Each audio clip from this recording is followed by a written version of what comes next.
Hey everybody, how's it going? It's Joe. Welcome back to another episode of the Inside Our Phillies podcast. It's just after 5 p.m. here on February 12th of 2026, a day that will forever live in Phillies infamy as Nick Castellanos has been outright released by the Phillies, not a DFA, just a straight up release. And here to talk all about it, we have Jeremy. How's it going, Jeremy? He's gone. He's gone.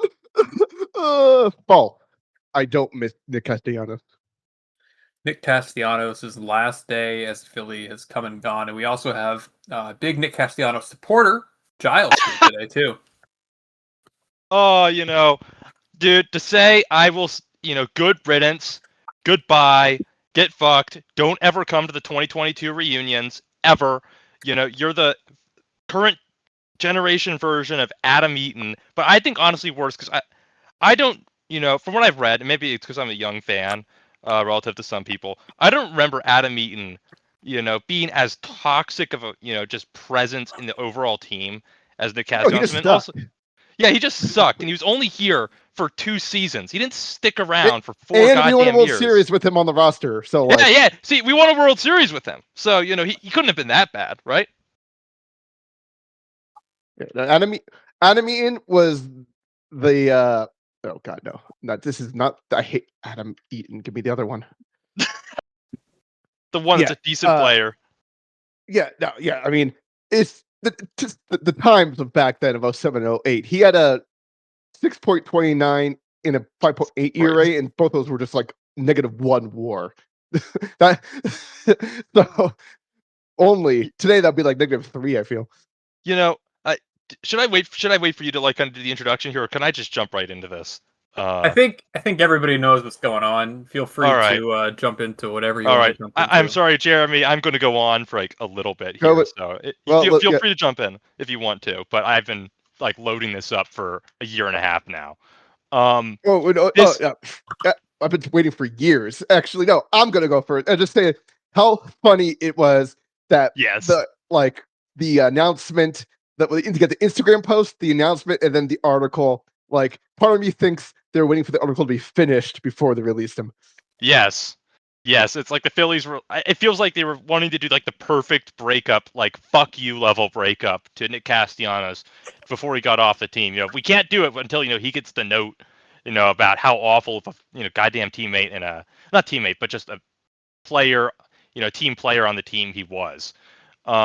Nick Castellanos is without a doubt in my mind not the worst signing because that still goes to Ryan Howard, the Ryan Howard extension, but he is the worst free agent signing in team history. I don't think it's personal. It's really close.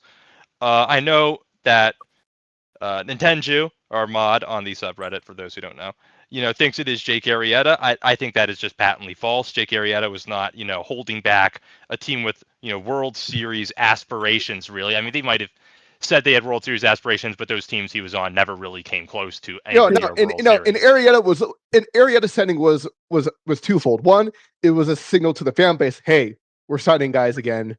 Yeah. 2, it was signaling to Boris, hey, like, keep us in mind for dudes, when right? Harper, yeah, and the Harper Machado, like, yeah, so that it was, and also it was strategic. Also, Arrieta had value in his first season. He was a 2 F4 player in his first year. He wasn't horrifyingly awful. We are a B War podcast. No, I'm. You guys are B War people. I don't. Abide by that place. 2.4 B War, and he was never negative with the Phillies. Yep. Put up 3.8 B War. He always, put up decent innings. Whereas Nick Castellanos, I think the thing that, a lot of people have to understand it here because there's going to be so many people who just, they're casual fans. They don't really know better. So I don't really hold it that much against them because, when you don't follow the sport a ton, you just, you don't really know that much about what you're talking about. And that's fine. But they gave this motherfucker, they gave him 4 seasons to figure out how to hit a baseball consistently in Philadelphia for more than 3 months. And the moment they had the gall to try and do something like put him in a better situation to succeed by subbing him defensively or platooning him against left-hander or whatever, he blows up on the manager and decides he's going to pull a Bad News Bears and start drinking beer in the dugout. Like, are we fucking for real, dude? Are we for real about this? And like, let's get into the playoffs, because this is the one thing that drives me up a goddamn wall about Nick Castellanos defenders is, oh, he's the only guy who hit in the playoffs. He didn't hit in 22. He hit for 2 games in 2023. He hit for 3 games in 2024, and then went 2 for 15 last year against the Dodgers. I mean, the dude has been a fucking ball and chain around this team's ankles for years. At the deadline, he limited what they could do at the deadlines because they can't move Nick Castellanos because he's got a $20 million a year contract for another 2 or 3 years. So we can't trade for a corner outfielder because Marsh is actually good. And, well, what are we going to do with Castellanos? We can't just cut him, you know? And so we have to try and find a center fielder that's going to cost 8 gazillion prospects, which, you know, obviously we don't want to do for one player for half a season. So let's settle for Harrison Bader instead of going and getting any other corner outfielder or like a first baseman we could slot into right field temporarily. Also, everybody who has complained about the Phillies' lack of right-handed power in the lineup behind Bryce Harper or Kyle Schwarber or whoever, blame Nick Castellanos. Don't blame Alec Boehm. It's not Alec Boehm's fault that, you know, It's both of their faults. It's both of their Both of their faults, but faults. it's mainly Castellanos who is signed here to hit behind him. That was the whole reason he was signed here. And you can argue about lineup protection all you want. Let's just throw that out the door. He's not been a good hitter here. He had a 95 WRC plus in 2022, a 108 and a 104 the next 2 seasons, so basically close to a league average hitter, and then a 90 last year. He's been horrid. He has been indefensibly horrid. He's not been a streaky player, which, by the way, is the thing that drove me up the wall the most when he was here. And I get the announcers can't just say, man, this Nick Castellanos guy is dog shit at baseball right now. But just going, oh, well, you know, he's streaky, so on and so forth. No. Rhys Hoskins was streaky, but always ended the year as a well above average bat when you put all the numbers together. Nick Castellanos is, quote unquote, streaky, as in he will be trash for 4 months and then he'll be good for a month. Like, that is what they mean by Nick Castellanos being streaky. And all he's ever been here. And just don't get me started on the defense. We don't have to talk about that. We don't have to talk about his base running, you know, which also likely is, I still consider to be half the reason they lost game 2 against the Dodgers, because he couldn't get a running lead like every 14-year-old playing kid pitch like me knew how to do when somebody's on a bunt situation trying to get you to third. I'll let somebody else talk now. Just, God, good fucking riddance. Yeah, no, great rant. But yeah, no, like I even just see like the comments in the sub, right? Like, I'm sorry, guys. People are like, oh, we not. I'm like, he was funny. He was not funny. I mean, the article alone that came out, the article that came out today proved everything that Joe and I have been saying for months. The dude was a clubhouse cancer. He was all selfish. He was like one player said, basically, oh, if he would like be playing happy music if he had a good game while the team lost. And like, no. Like, put this in terms for people who can understand, like who aren't like, you know, big baseball fans or maybe just play video games. It is like somebody in your FPS that, you know, goes, oh, my team lost, but, you know, at least I went positive. So, you know, that was a great game, guys. Thanks. You know, that's all I care about is doing well individually. I don't care about actually, you know, how the team's doing. And I don't think if you needed evidence that that's how he felt after blowing up the way he did against Rob Thompson and getting benched by Thompson. By the way, for people going, was it really that bad what he said to Thompson? Thompson is apparently like one of the most chill, relaxed, laid back people in baseball, who I don't think is very easy to make him like bench you for being a dick, okay, or being upset over something or having like a temper tantrum. All right, like we've seen Alec Boehm slam his like helmet into the ground with a force to like shatter it through the crust of the earth, or like slam his bat into the bat rack in such a way that he gave himself like nearly a bloody eye, if you remember that, the one time, and never benched him. Yet, you know, Nick Castellanos, it's somehow gets himself benched by Rob Thompson. Yeah, I do think what he said to Thompson was likely that bad. And no, you don't yell at your goddamn manager. Like, It's the number one rule of being a player on a baseball team. You don't yell at the fucking manager. Yeah, no, and also in the article, Gelb said that Castellanos said it basically again in his Mookie Betts' podcast. He didn't respect Thompson and Long because they never played in the majors. So when he felt I fucking hate that attitude. Hurt and disrespected when they told him in 2022, yo, like you got to start fixing things. You're doing. And he was like, how dare they? So yeah, he never wanted to be in Philly. We were the only one that offered him a lot of money, and he was upset that no one else would match. And he begrudgingly took it, regretted it, and then never tried. You know what? And again, let's let Joe. Let's let Joe get some words in. Sure, Joe. Sorry, Joe. We don't want me to eat up all your airtime. Sorry, dude. No, you're good. I'm in agreement with what you guys are saying. I mean, obviously, right? I mean, the situation is ridiculous. I mean, to a certain extent, I think everybody should read Matt Gelb's article because I think he did a really great job at being fair, at doing great journalism, at presenting the story in multiple angles. And I think he did a really great job of, yes, like Nick Castellanos probably was very bad for this baseball team in a multitude of ways. But, he did point out Nick Castellanos is the first person that, really stood by Kerkering after what happened in Los Angeles to end the season last year. And he was accommodating to rookies. And it, for everything that we want to, I don't want to be the Castellanos defender here. I don't feel like I very much think Castellanos was a complete disaster, and I think he hurt this team in a multitude of ways that we don't fully understand.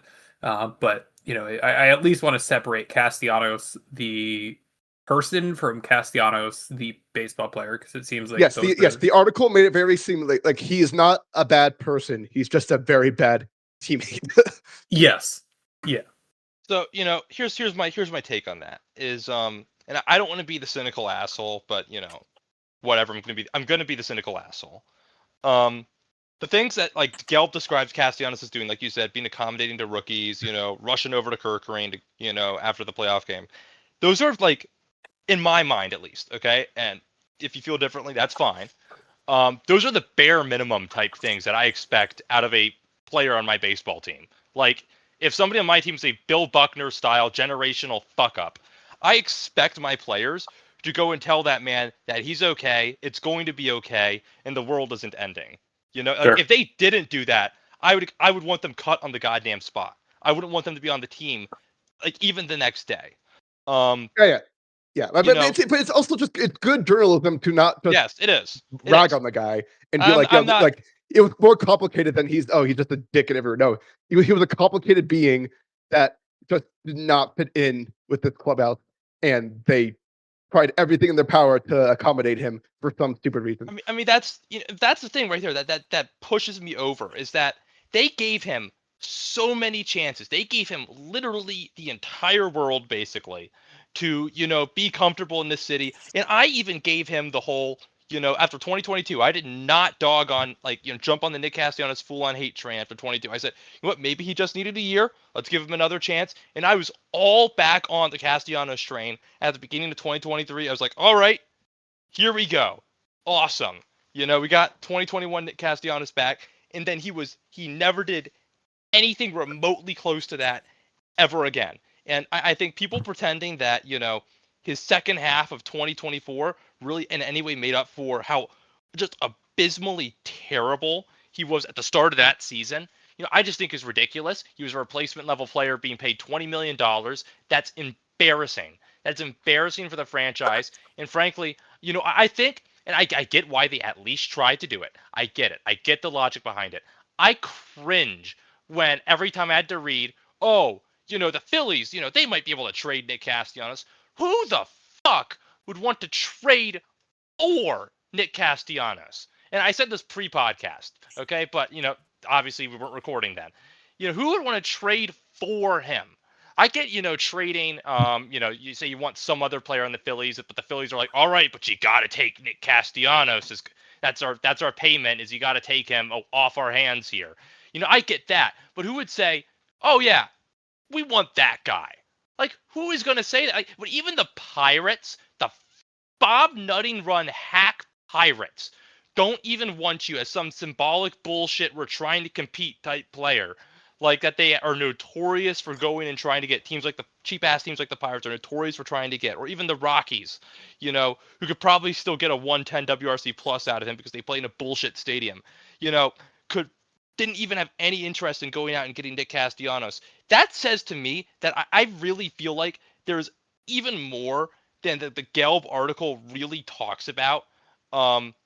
Just I don't know how you destroy your relationship with a team this hard, or why you would do it with a team that tried to accommodate you as much as this team did. It wasn't even that they didn't bench him. They didn't even question or consider the idea of taking him out for defensive subs or pinch runners ever.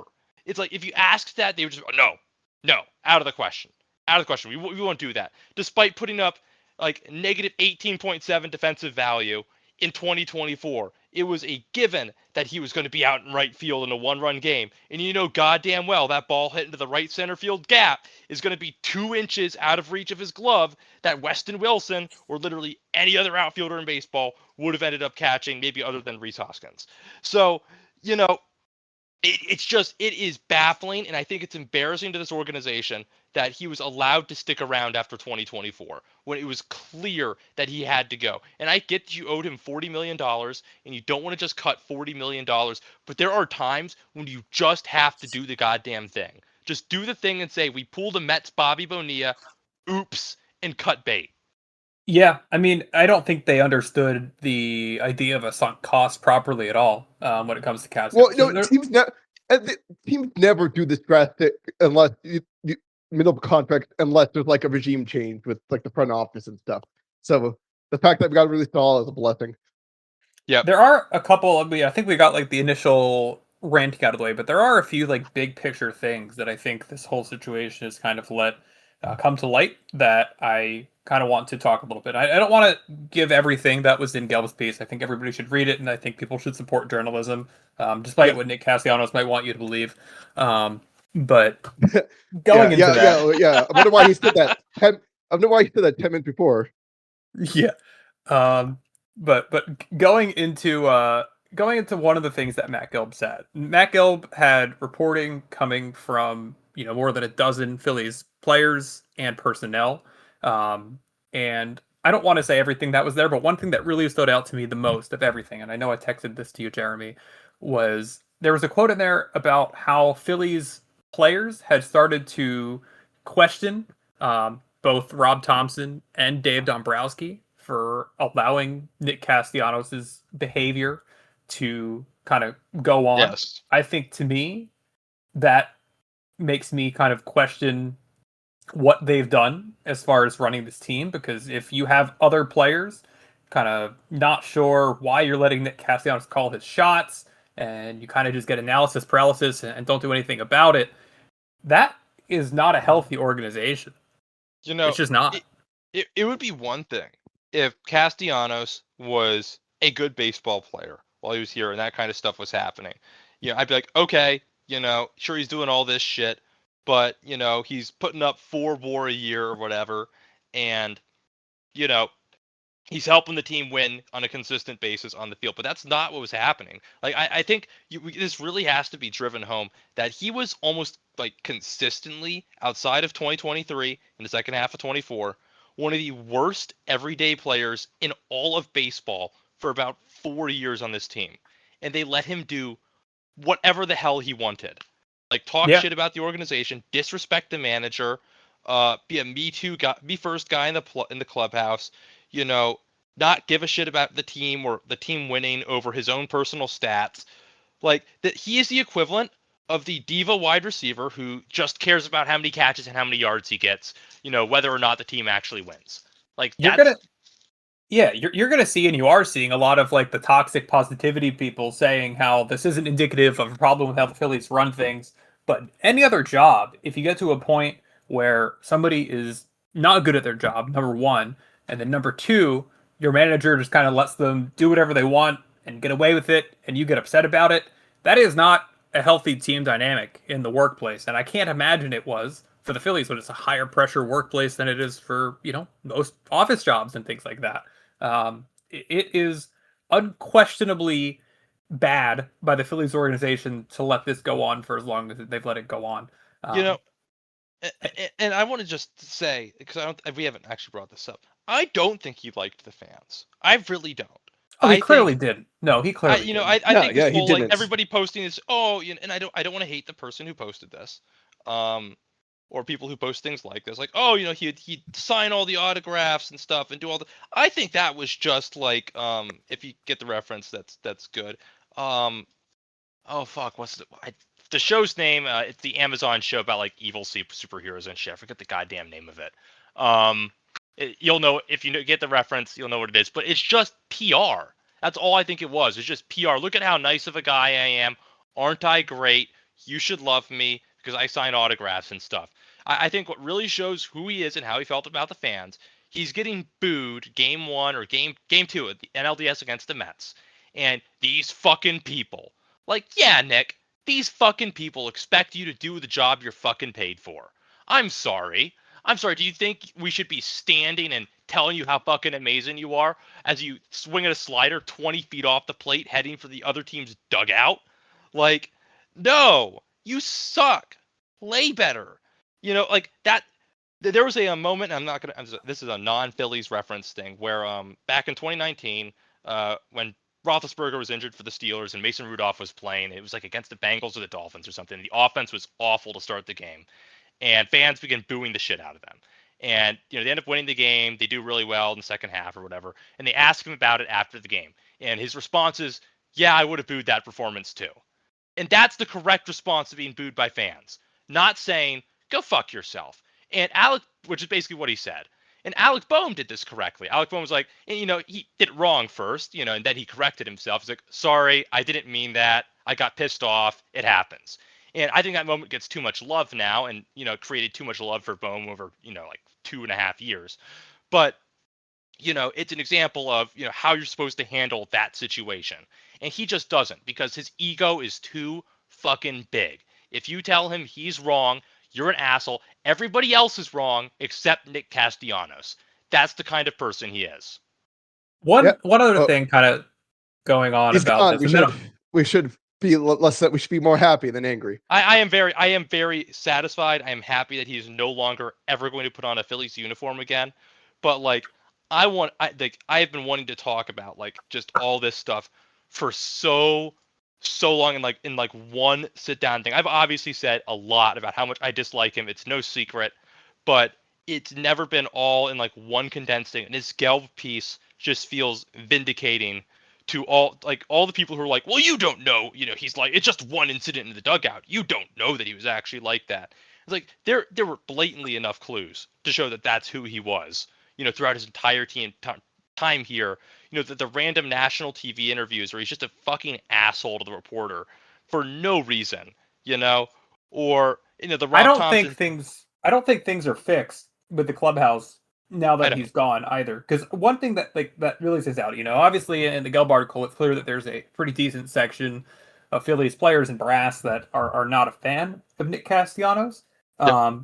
But at the same time, in Nick Castellanos' Instagram post where he shared his handwritten notes, he said that like players on the team let him know that a hit piece was going to be coming out about him today, and he was trying to jump ahead of it. So, and that was barely a hit piece. It just it was. The fact that he thinks that was a hit piece is telling. So but you have players on the team that are trying to. There's like, did he just split up the clubhouse into different sections, like the Castellanos defenders and the Castellanos haters? Like, I guess it wasn't just Ardash Phillies that got separated. I mean, I think it's been pretty clear to people watching the last couple of years that the vibes have not been great.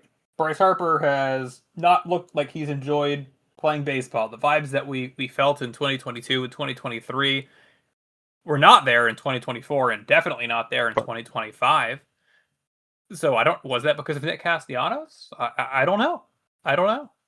So, hopium theory right here. Nick Castellanos is to Bryce Harper, for those who will get any Lord of the Rings references, is to Bryce Harper what Saruman was to King Theoden in Two Towers. And with Nick Castellanos thrown off the team, Bryce Harper is going to return to prime like 2022 form, and it is going to be glorious. So go ahead, Jeremy. What were you going to say, Jeremy? Yeah, no, that'd be pretty funny. Yeah, just yeah. I mean, they could be a little bit divided, but then him gone, people are like, okay, it's for we don't deal with that anymore. Like the unspoken tension of this guy. So I don't think it will split the clubhouse. I don't think he's worth it. Yep. I think there's going to be some people who are upset over it momentarily, and I think they will move on from it. If the clubhouse blows up over this and ends up, breaking down the clubhouse, and the clubhouse didn't deserve to stick together in the first place because he is so clearly a me first cancer that had to get that should have been thrown off this team, frankly, 2 years ago after the 2023 NLCS. Like that should have been where this ended, frankly. Yep. And I think if he didn't have those 2 fucking games against the Braves in the NLDS in 2023, it would have gone that way. But he didn't. So instead they're like, you know what? Well, we're just going to let it roll, and he'll be better. Don't worry about it. Instead, every single year after that, he got progressively worse. And he gave off an attitude, I feel like, his entire time here, that he didn't give a fuck. And I don't think that's a stretch to say that was the case, like in the slightest. So, listen, it's over. He's gone. And I want to say this to the people who think that there's any remote chance Adolis Garcia is significantly worse than Nick Castellanos. There is no chance in hell that, in terms of the clubhouse chemistry being destroyed, and frankly just the player on the field, in my opinion, that Adolis Garcia will be in any way as bad as Nick Castellanos was last year. Like, I cannot possibly conceive it, which means, of course, Adolis Garcia is gonna be a -3 WAR player or something next year, because I've just spoken that into existence. So I'm going to knock on wood right now, but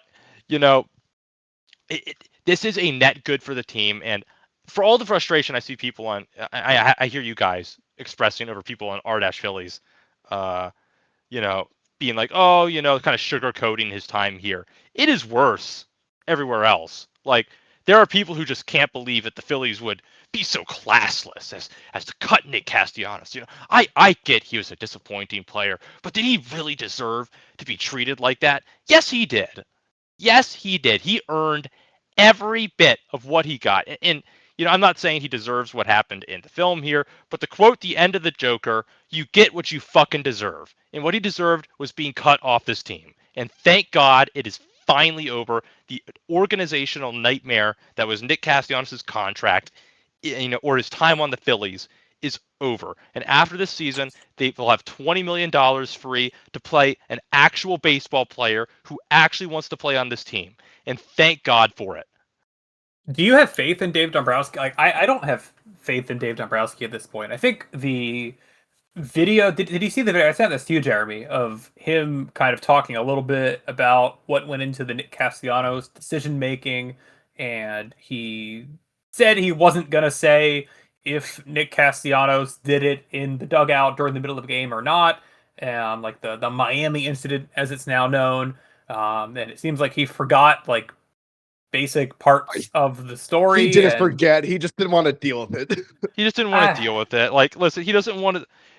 I think there's no reason. That was just like the most like on this, like, of all the things, like we're all what happened in Miami, and then it's like he took a beer into the dugout, which is bad, but still, that's not like the rumors were like he like invented a new, like, the joke was like he went to the new slur or something. Yeah, like, right.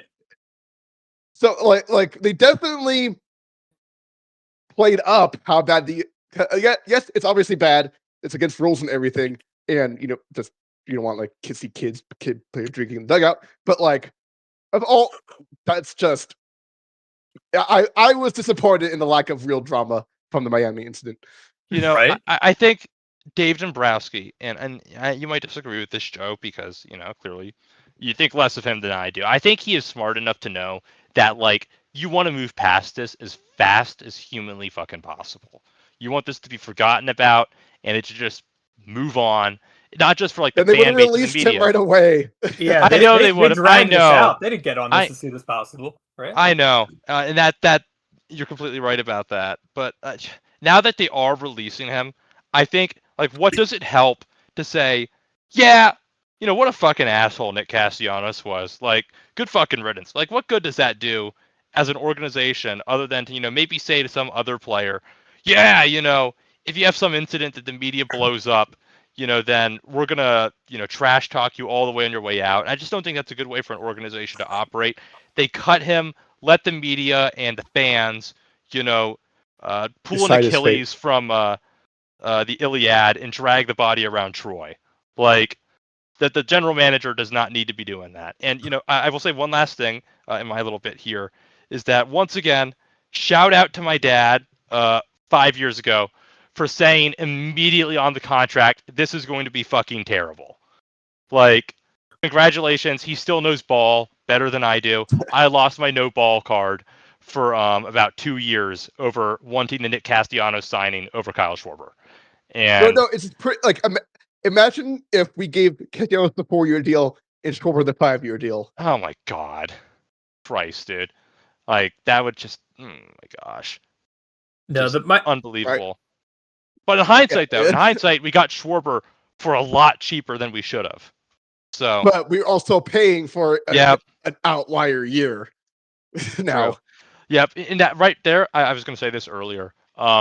Nick Castellanos, prime case of why you do not pay somebody like Harrison Bader for a career year and give them a huge ass contract over it. So, like, all the fans who are saying like, oh, Harrison Bader had this massive year last year that was an outlier to the rest of the career, this is Nick Castellanos' example A, not the person or like the teammate, but just the player on the field and the stats are why you don't do that. Because this is oftentimes what happens. And, I'm not going to pretend that Nick was an awful player before 2021 or whatever. He was not deserving, however, of what the contract that he got, even in the slightest. Like, imagine if the Phillies were the Phillies were there. It was at the time. It's just we could make a hindsight 22, but like, yeah, we were trying to create a mashing freaking lineup. Yes. And if he didn't suck, we won the World Series. Yep.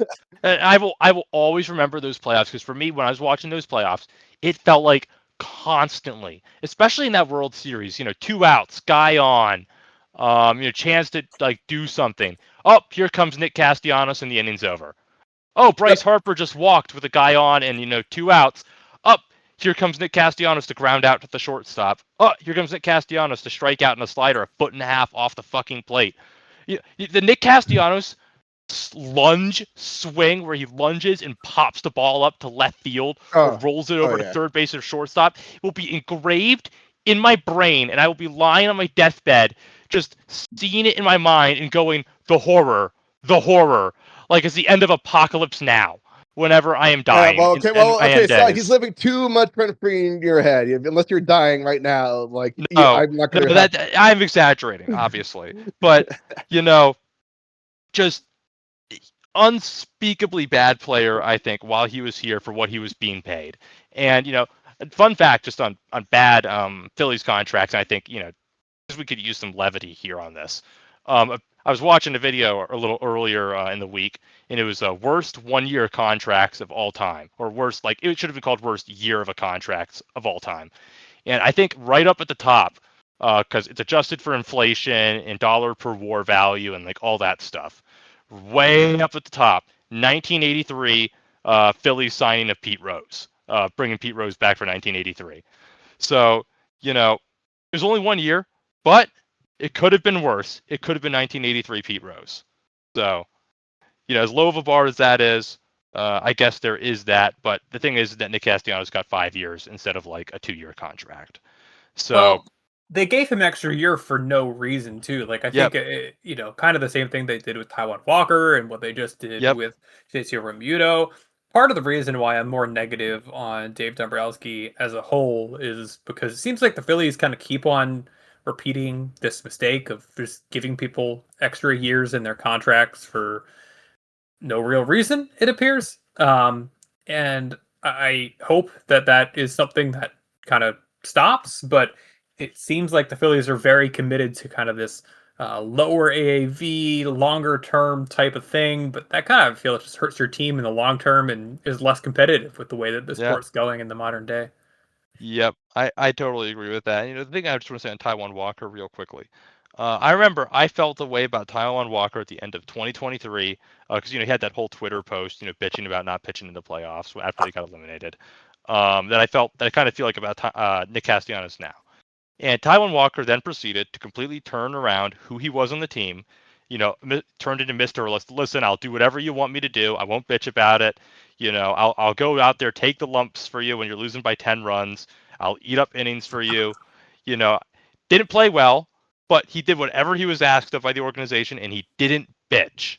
Okay, despite being paid, supposedly to be, a guy who's going to help anchor down the rotation. Which, by the way, that's still a terrible contract, and it's right next to Castellanos, I think, for worst contracts Dave Dombrowski has signed here.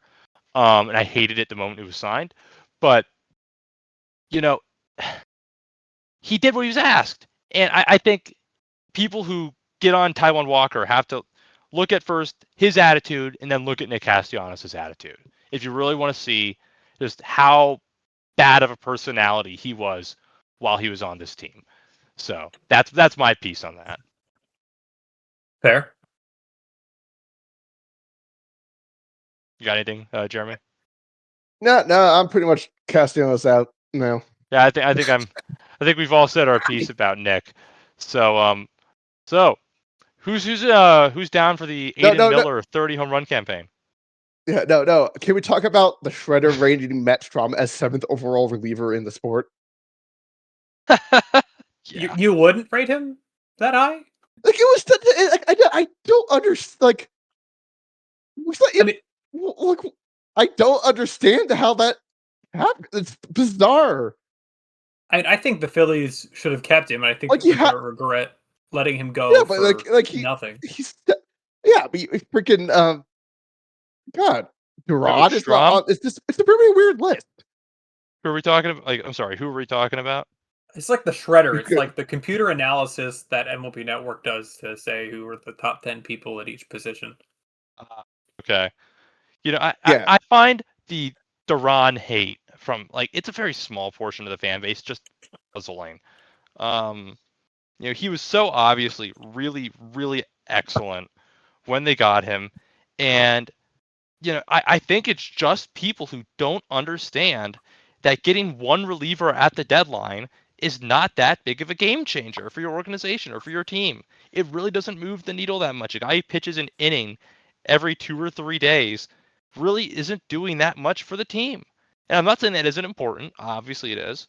But I did question at the time, sending out 2 of your, more valuable prospects. Nah. It's what we sold high on Abel. We sold high on Abel. Well, not Abel. I'm not pissed about Abel. I'm more annoyed about Taiit, honestly. Yeah, it was even. I'm fine with it. I'm fine with it. If we were Taiit, why not even stick it? If he doesn't stick a catcher, he's not gonna do much. Nah, I have full belief. I'm a Taiit fanboy. Don't worry. The Twins will develop him because maybe they can actually develop star position players. Yeah, but he's not going to we'll trade back for him. He's not going to win anything with the Twins. No, I'm saying we'll trade back for him because the Twins are a joke of an organization. No, he's a lefty hitter. But enough of the lefty hitters. Here's what I think, and this is a pretty. I'd say almost a core tenet of my my sports beliefs, my baseball beliefs. But I think allocating prospect capital for elite relief pitching is just a poor way to spend capital. Because what is a top shelf relief pitcher costing you in free agency? About $20 million. That's costing about $20 million. Look at what Hader signed for, look what Diaz signed for. Give or take a little bit, probably that's a little bit. How should we have to pay for Strom? Strom was how good Strom was. $7.5 million, something like that. Yeah, we could imagine if we didn't trade for Duran and then we signed Diaz in the offseason. That'd be pretty funny. But the prospect capital to acquire an elite controllable relief pitcher is not that different from getting an elite starting pitcher, an elite position player. So if you're wanting to use your resources, you're in Philly's cases quite limited resources because they don't have the prospect system that the Mets have, that the Dodgers have, etc. Yeah, we're top heavy. You should be allocating your resources more efficiently, and that means you trade for starters, you trade for position players, and you sign people in the bullpen. I love Duran, but I just think that was a bad way to spend the resources that they had available to them. The big thing is, we talk about how top heavy this system is that the guys they keep trading are all their dudes in the lower levels. Like, that's all they've traded. I don't think they've traded basically anyone of real importance besides Abel last year from Double A or Triple A. I'm not like demanding. I'm not demanding Dave Dombrowski do that, by the way. No, I know, but they haven't had anyone is the problem. Yep. Well, like Painter. Besides, yeah. But now, honestly, we need I'm glad we didn't trade Painter because we would be totally screwed for pitching if we didn't have Painter right now. I'm telling you on people on this is that I know Joe is down on Painter. We've talked about this like way back in the middle of last year. The odds for Painter Rookie of the Year are plus 2,500. I would take those. Like, put $4 on that, it's $100. Dude, his ceiling is still there. It's just whether his command comes back. That is basically the only thing holding him back from at least being a top, a high end 2 starter. That is the only thing keeping him back from that. And I really think it's going to come back. So all you read about in these articles is the Phillies said basically, yeah, don't worry about how many runs you give up. Go work on your pitches. Who cares? Yes. And that is telling because that means he wasn't actually really trying last year.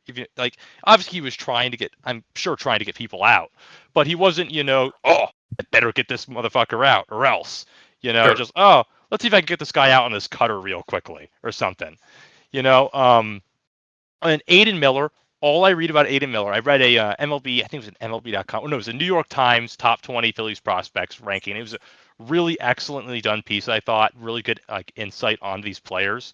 And, he was insistent that they had to change Justin Crawford's swing so he would stop pounding the ball into the ground, right? Not one of these articles going, he won the batting title in AAA. He's going to have such a good future type stuff like that. And Sure. all it is just he keeps making needed adjustments and they keep working and he keeps getting better and better and better and better.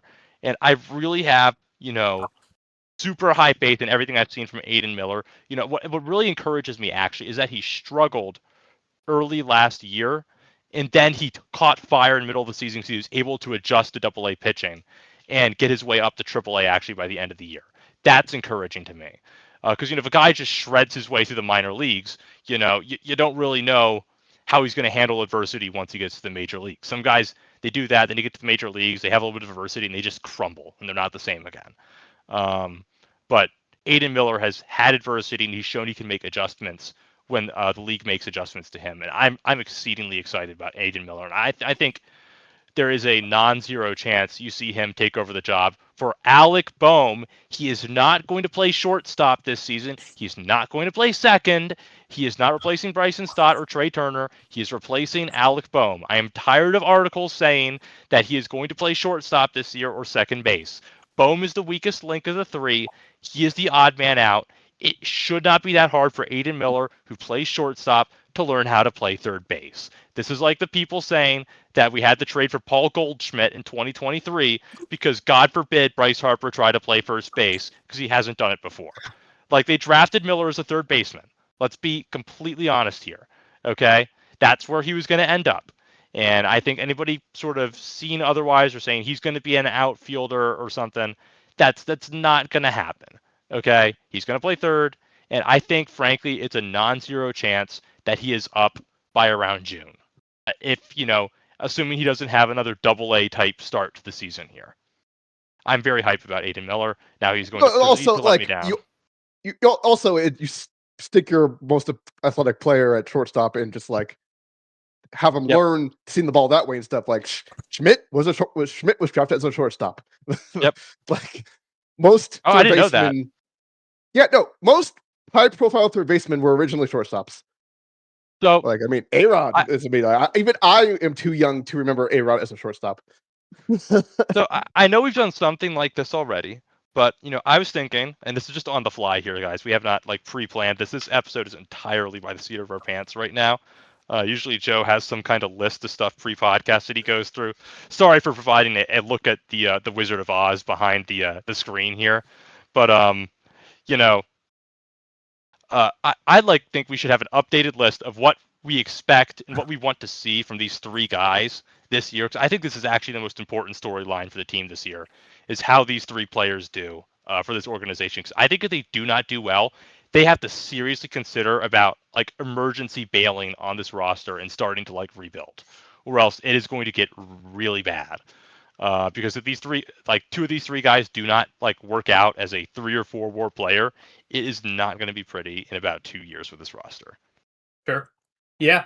Yeah, I mean, for Painter, you want 4.5 or lower. Crawford, you want 270 and above batting average. Mm-hmm. Joe? And then Miller. Yeah. Crawford, for me, the most important thing is Crawford needs to be able to play competent center field defense. If he can do that, then I think the floor is probably high enough to make it tolerable. Yep. I don't expect hardly anything out of him offensively, right? Like I would be all about like a 680 OPS from Crawford. Painter, I'm the low guy on Painter. Until proven otherwise, I'm expecting an ERA like in the 5s for him probably. And Miller, I think Miller's really good. I think that Alec Boehm, if I know Alec Boehm, like I think I know Alec Boehm, he's going to be pressing and he's going to be like, I really have to perform this year to get the contract. And he's going to stress himself out over it. And it's probably going to cause him to actually have a worse than average year. Does he end up biking his helmet after grounding into a 6-4-3 double play so hard that it gets stuck in the grass at some point? For sure, right? I mean, that seems like a guarantee to me. 2007 Mud Bowl, Steelers Dolphins, like the punt getting just stuck in the ground. Like his helmet doesn't even bounce; he just slams it and it just sticks in the ground. So he hit it into the ground that hard. Yeah. So I think for Crawford, like you said, competent center field defense. Like I don't mean like he doesn't need to be peak Johan Rojas like 2023 or anything, obviously, or even Harrison Bader. As long as he is, just average center field defense, I'll be happy with it because everything I've read so much like negative about him in center field. But he sounds sort of like Ben Revere. He sounds kind of like Ben Revere, where he's super, super, super fast. So his terrible jumps, which Ben Revere got a lot of bad jumps, are kind of hidden because he is just that fast.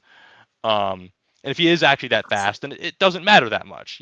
His peak isn't being reached, but it's he's not awful. And I think around, like you said, 690, 700 OPS, I'd say WRC plus, just below league average. And, just sort of looking like he's not lost, right? He's not flailing at shit a foot and a half out of his own. Yeah. He makes adjustments throughout the year. Maybe he starts, his ground ball percentage, because, he's jumping up a level. Maybe it sticks at around 59%. And because I think that shows he's actually improved at hitting the ball into the ground if it sticks from the same from AAA to the majors, because obviously stuff at the majors moves a lot more and it's a lot harder to not hit, poorly than in AAA. For Andrew Painter, obviously, and neither of you guys mentioned this, no injuries. Like everybody's protect your hamate bones. Protect your hamate bones. Pray to the baseball gods for his elbow. Like, please, people, please say some prayers for him before every start. Pray to Jobu. Saying, right? Yeah, right. Pray. Well, better safe than sorry, right? True. Pray to Jobu, right? I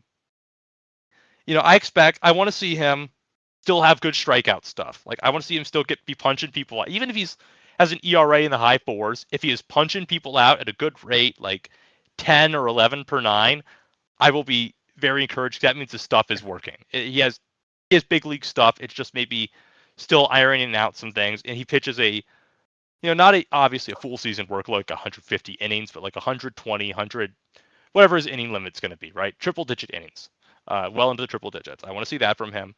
And preferably like, oh my God, like Jeremy said, an ERA around like 4.5. That's kind of the ceiling that I want to see from him. But if he has some struggles, that's fine by me. But I want to see that the raw stuff is still there because he's still young, and people have to realize that.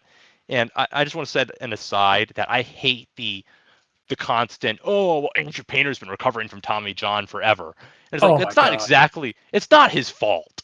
Like, it's Well- not his fault that they tried to have him recover without TJ for like When it was half obvious a that he year. needed TJ. Yeah. Yeah. They're trying to do that for half a year. It's not like it wasn't Dominguez's fault in 2019 that, COVID happened and he couldn't get Tommy John surgery, until Yeah, like that was annoying. that like different circumstances, but just not their fault. Aiden Miller, obviously, first step, get to the major leagues this year, because I think it's very almost like unless Bohm gets injured, unlikely that he makes it out of camp. Obviously, Crawford and Painter are No, basically locks as long as they don't get injured. if he makes camp, because there's rumors that they might hang him in the outfield. So like if Kemp sucks ass or gets hurt and Yep. Miller is on fire, they'll stick him in left field. Yep. And I want to see Miller, like I said with Crawford. I want to still see what is I've heard an outstanding amount of plate discipline. I want to see him keep drawing those walks. I don't want to see the strikeouts go through the roof. He did a really good job last year at cutting down on that. And by the way, one thing I forgot about Crawford is that I said this in a comment on one of the daily threads or whatever. Crawford, and I get that it gets worse in the majors, but he does seem that he has a good sense of control over the plate and drawing walks, at least in AAA, which is, I think, an important skill that this lineup has obviously missed since really, honestly, Hoskins left. It, like the only guy who's really great at that is Kyle Schwarber, it seems like, in terms of having great plate discipline. So yeah, him and Miller, if they both come up and have good discipline at the plate, that is like just already a massive win for me. And I want to see Miller, and I know I've joked about Aiden Miller Rookie of the Year 30 home run campaign or whatever. I want to see the pop. I want to see the actual pop show up. I don't want to see some fucking bullshit 2022, sorry, not 2020, 2020 like Alec Boehm rookie campaign where he has like a BABIP of 403 or something, and that's why his rookie campaign looks amazing. I want to see an actual like major league player who isn't just getting lucky and is confident at the plate and putting up results. That's what I want to see from Aiden Miller. And I am super excited about this kid. I think if you're not excited about Aiden Miller, I think you're just too cynical. Even I, who am cynical about prospects a little bit at this point, am super stoked about this kid. And frankly, I think there are other people in the system right now. If I can just briefly move on to this, that people should be excited about. I think Dante Nori looks, honestly, based on how his second half of his season went last year, looks kind of actually exciting now. His defense in the outfield is really, really excellent, apparently. They made some changes to his swing. I just will always, it's not his fault they drafted him in the first round, but I just hold it against him because there was no need to draft him there. Yeah, there wasn't. But, we have him now, and let's see what he can do. And, his exit velocity to start the year was obviously terrible. It was like below 90.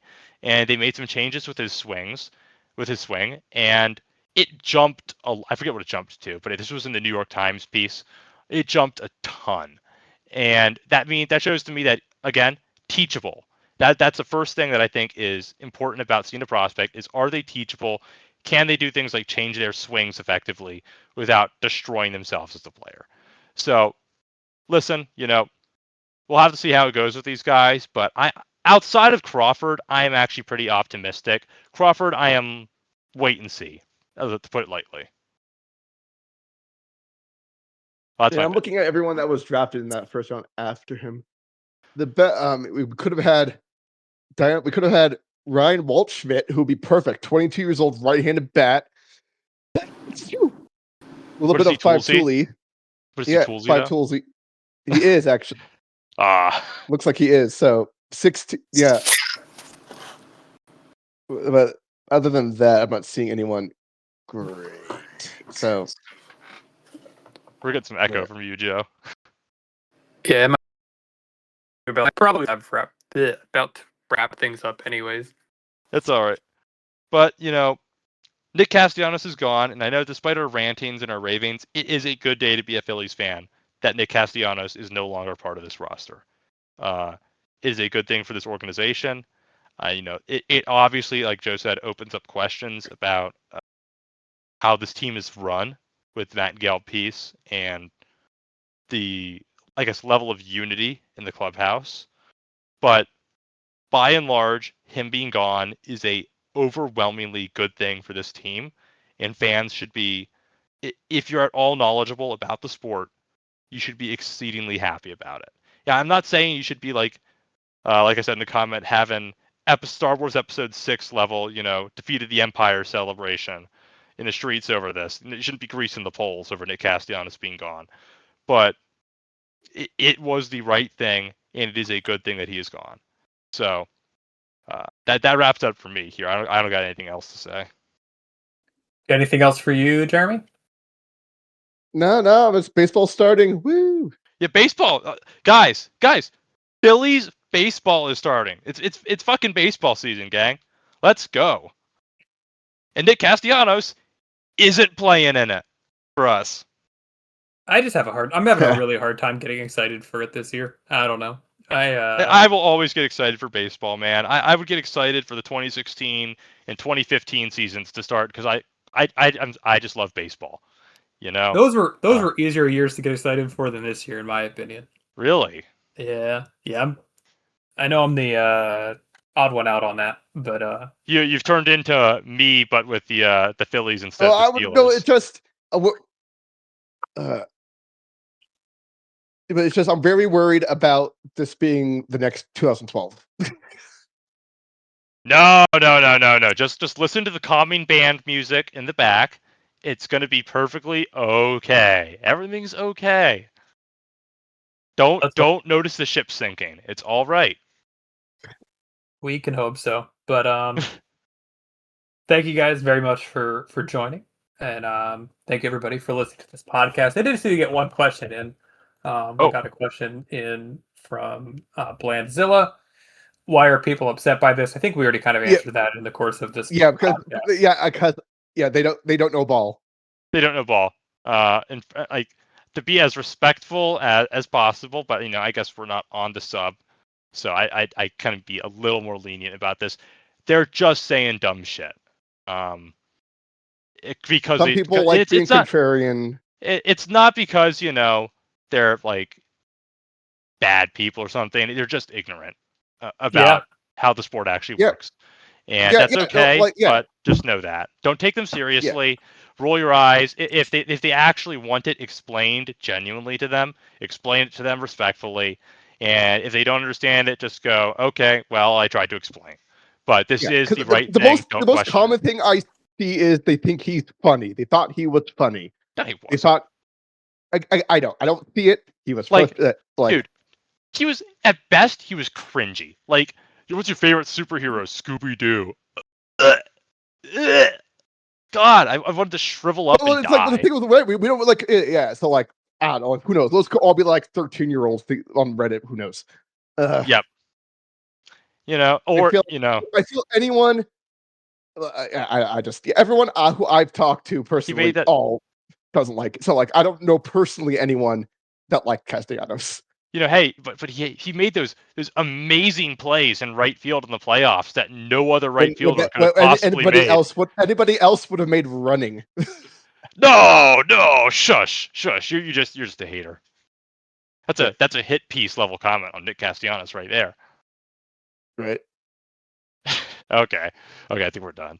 Yeah, thank you everybody for joining. Thank you everybody for listening. Hopefully you enjoyed this and probably the swath of Phillies podcasts that are coming out around the same time that we're publishing this one. But I think we're going to beat the market. I think we're going to be out before anything else.